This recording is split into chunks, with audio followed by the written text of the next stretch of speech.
అంబేద్కర్ కోనసీమ జిల్లా అమలాపురం ఇద్దరు అంతర జిల్లా దొంగలను పోలీసులు అరెస్ట్ చేశారు.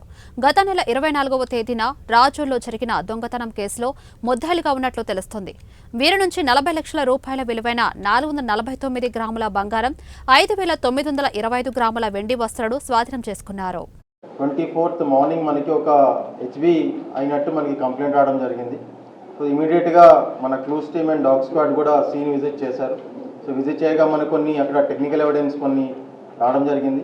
సో దాన్ని బేస్ చేసుకొని ఫర్దర్గా సిసిఎస్ టీమ్ కూడా ఇన్వాల్వ్ అయ్యి ఇలాంటి నేరం పాత అఫెండర్స్ ఎవరు చేస్తారనేది కొంచెం ఇంటెలిజెన్స్ కూడా కలెక్ట్ చేశారు. సో దాన్ని బట్టి మల్టిపుల్ టీమ్స్ ఫామ్ చేసాం. సో ఫామ్ చేసి very quickly win very short time, ఒక వారం రోజుల్లోనే మన అఫెండర్స్ ఎవరు ఏంటి అనేది కనుక్కోవడం జరిగింది. ఇమీడియట్గా వాళ్ళని పట్టుకొని ఎంటైర్ ప్రాపర్టీ ఇంటాక్ట్గా రికవర్ చేయడం జరిగింది. ఇది మనకి 23rd నైట్ జరిగినట్టుగా మనకి తెలుస్తుంది. ఆ రోజు morning the 2 accused Bhaskar and Naresh ఇద్దరు కూడా ఆ రోజు మార్నింగ్ ఆ హౌస్ని రెక్కీ చేసుకొని వెళ్ళారు.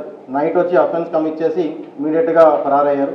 మనకు వచ్చిన ఇన్ఫర్మేషన్ బట్టి ఇమీడియట్గా వాళ్ళని అప్రిహెండ్ చేయడం, ఈ ఎంటైర్ ప్రాపర్టీని రికవర్ చేయడం జరిగింది. సో ఎంటైర్ కేసులో మనకి మన సిఐ రాజోల్ అండ్ టీం అలాగే మన క్లూస్ టీం కూడా చాలా బాగా పనిచేసి within a very short time ఒక ఇంపార్టెంట్ అఫెన్స్ అండ్ గ్రేవ్ అఫెన్స్ని చాలా త్వరగా డిటెక్ట్ చేయడం జరిగింది. సో ఈ on this occasion I make a request to all the public, ఈ